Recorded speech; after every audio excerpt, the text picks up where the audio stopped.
En la ciencia en general se usan unidades de distancias acorde a la situación. Una cosa es en la astronomía, en la cosmología, a nivel de universo, y otra es a nivel atómico. Bueno, bienvenido nuevamente, mi nombre es Eduardo Bertino Viré, y vamos a hablar un poquito de qué longitudes se utilizan para distintas situaciones. La unidad estándar en el Sistema Internacional de Unidades es el metro, ¿sí? Entonces se ha definido como la fracción de la luz, es una fracción de lo que recorre la luz en tanto tiempo, entonces quedó, o sea, se ha ido definiendo de distintas maneras originalmente, antes era como dividido en 40.000 veces el perímetro de la Tierra, una cuadrante, pequeño cuadrante, después se ha ido afinando esto y de alguna manera quedó con algo fijo, una referencia fija. ¿Cuál es la velocidad de la luz? Como la velocidad de la luz es constante, se ha dividido una fracción de esto y de aquí queda lo que es un metro. Ahora, si vamos a medir un átomo o vamos a medir el tamaño de nuestra galaxia, el metro por ahí no es muy acorde. ¿Por qué? Porque es demasiado grande para medir un átomo o es demasiado chico para medir distancias entre galaxias. Siempre hay una correlación entre estos valores, pero de alguna manera se han ido poniendo unidades apropiadas para cada una de las situaciones. Y es lógico porque, bueno, para que se parezcan un poco más estas medidas. Entonces, en la en astronomía, bueno, tenemos, a pesar de los kilómetros, bueno, la Tierra tiene 12.756 kilómetros, la Luna está a 380.000 kilómetros, 384.000 lo que esté, el Sol, 1.400.000 kilómetros. Esta medida, el kilómetro se está utilizando para lo que son estas pequeñísimas distancias o para el radio mismo de los cuerpos, el radio de la Luna, el radio de la Tierra, del Sol. Ahora, ya se empezó a hablar en la época de Kepler con el tema de la distancia Tierra-Sol. Y de aquí que se introdujo, incluso él cuando postula las leyes, pone el tema del concepto de unidad astronómica, pero bueno, sin saber exactamente cuánto era. Después se ha medido y es casi 150 millones de kilómetros. Entonces quedó por definición una unidad astronómica es 150 millones de la Tierra. Y es este valor simplemente porque es la distancia que está la Tierra al Sol, es donde estamos nosotros. Entonces, de ahí salió una referencia. Y esto sirve básicamente para el sistema solar. Entonces, bueno, Júpiter 5,2, que quiere decir que está un poquito más de 5 veces más lejos que nosotros del Sol. El último planeta, Neptuno, 30 unidades astronómicas. Quiere decir que está 30 veces más lejos del Sol de lo que está la Tierra. De ahí que los periodos tan largos y más de 164 años en dar una vuelta. Pero esto ya lo vimos con Kepler, con la ley de Kepler se puede sacar los periodos de cualquier planeta. Entonces, esta unidad astronómica, 150 millones de kilómetros, se utiliza en general para todo lo que sea sistemas planetarios.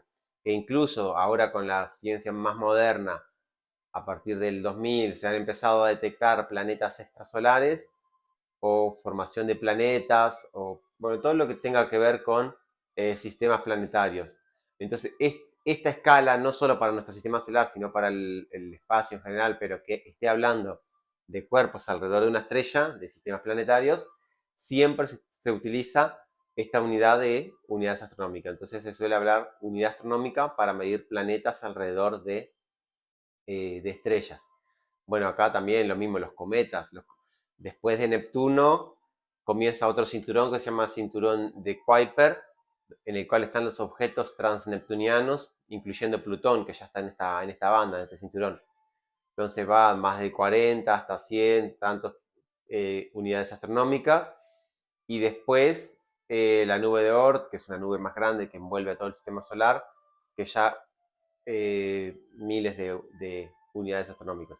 Ahora, cuando empezamos a pensar en estrellas, el Sol está aquí nomás, la luz demora 8 minutos, 20 segundos prácticamente, un poquito más de 8 minutos en llegar de la superficie del Sol hasta acá. Pero pensamos en las estrellas más cercanas, están a millones y millones de kilómetros. Entonces, esta nueva unidad, esta nueva medida que se llama es año luz. Entonces, por definición, es la distancia que recorre la luz en un año trópico. O sea, un año trópico es exactamente los 360 grados, porque está el año civil, que son 365 días. Pero como saben que cada 4 años hay un bisiesto, es un poquito más de 365 días. Bueno, lo que recorre la luz en un año trópico, es un poquito más de 365 días, es un año luz. Y son 9,46 por 10 a la 12 kilómetros, o casi 9 billones, con B, 9 billones y medio de kilómetros. Si lo escribimos en kilómetros es un número muy largo, 9,46 por 10 a la 12, o si son más, a la 14, a la 15. Entonces, ¿qué ocurre? Que son números muy, muy, muy grandes y lo vamos a expresar en kilómetros, y ni que hablar en metro, más todavía.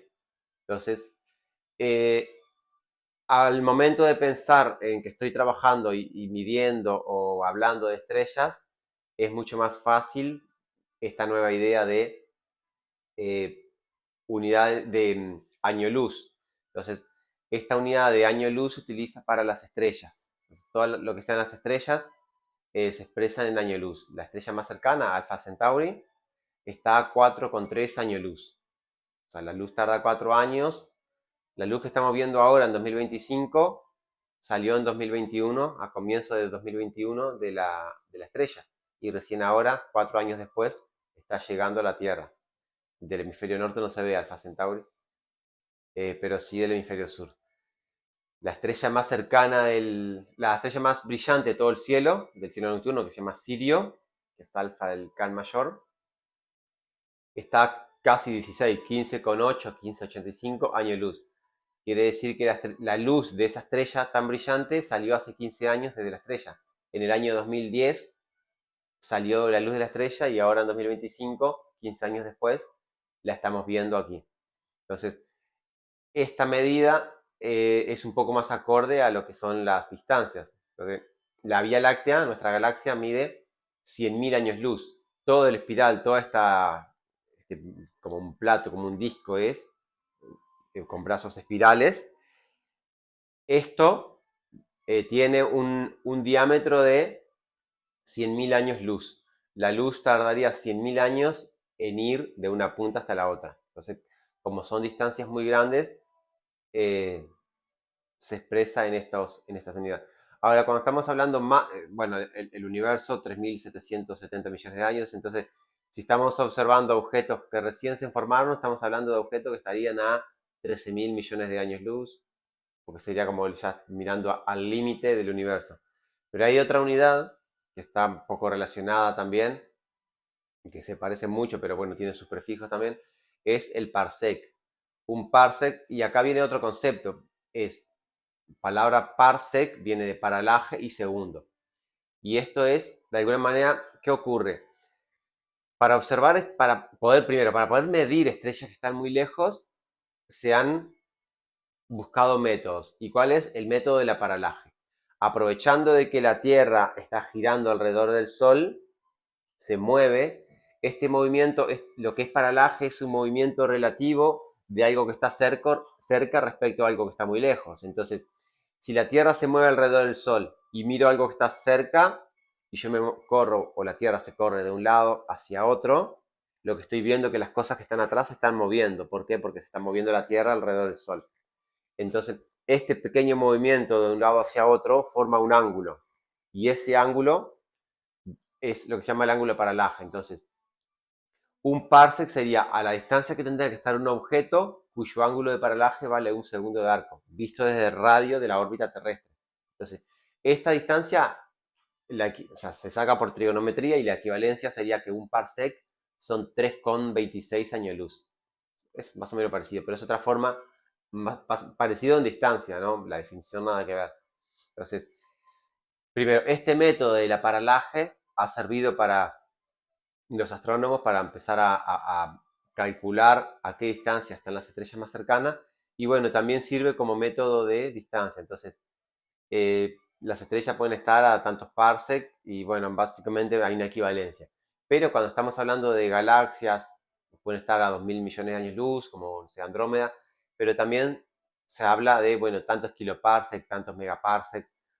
Depende del caso, pero se pueden utilizar cualquiera de las dos. Hay una equivalencia. Se suele utilizar el kiloparsec, al menos que estemos hablando de la distancia para acercarnos como al origen del universo. Entonces, bueno, una estrella está a 13.000 400, 13.200 millones de años luz, está casi en el límite del comienzo del universo. Por ahí es una forma de asociarla con el tiempo, pero es muy útil. Se suele utilizar mucho lo que son los parsec, megaparsec, kiloparsec.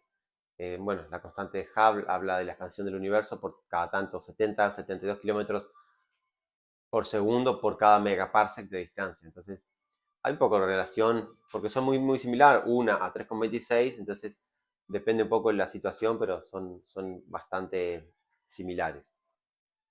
Bueno, después cuando... Esto básicamente es lo que es a espacios a grandes distancias, todo lo que es astronómico. Pero también se habla de a escalas muy pequeñas, estamos hablando los prefijos, los submúltiplos del metro. Milímetro, micrómetro, nanómetro, picómetro, o sea, vamos por 10 a la menos 3, por 10 a la menos 6, por 10 a la menos 9. Se habla en Armstrong, cuando se habla a nivel atómico, bueno, tanto Armstrong que es por 10 a la menos 10. Entonces, también es una medida propicia para trabajar de estas medidas muy pequeñas que no vamos a trabajar por 10 a la menos 9 metros, por 10 a la menos 11 metros. Cuando estamos hablando de átomos, es mucho más fácil decir, bueno, un Armstrong, 5 Armstrong, es como más intuitivo pensar en una medida acorde a la escala en la cual estoy trabajando y no tener que poner tantos múltiplos que quizás no hay necesidad. Como también astrofísica, bueno, la masa del Sol vale 1, la velocidad del Sol vale 1 para distintas, eh, depende del tema que estoy hablando, es mucho más útil trabajar con unidades acordes a la situación. Y bueno, la mínima medida posible, la longitud de Planck, que es 1,6 por 10 a la menos 35. Bueno, eso sería como la mínima medida posible en el espacio.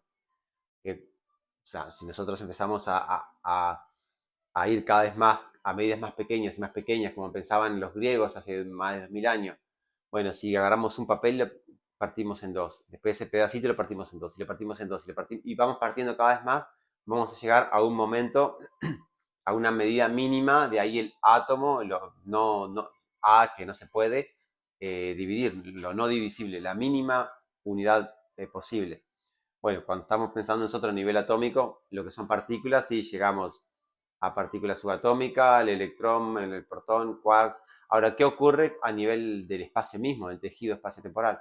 Bueno, por lo pronto se sabe de la unidad de Planck como la mínima unidad posible. Si el tiempo está cuantizado y esa es la medida, bueno, por lo menos experimentalmente, no hay un experimento que me llegue a una medida de por 10 a la menos 35. Estaríamos hablando de algo que se escaparía a la tecnología actual. Pero bueno, en un futuro no se sabe si se podrá. Lo mismo que cuantización del tiempo. Eh, bueno, va más allá de lo que estamos hablando ahora, pero la idea es que hay medidas muy pequeñas y que son acordes a la situación que se está hablando, pero si es la mínima o no es la mínima, bueno, queda por ahí. Bueno, sin más, nos vemos mañana en un siguiente video. Muchas gracias por mirarlo y adiós.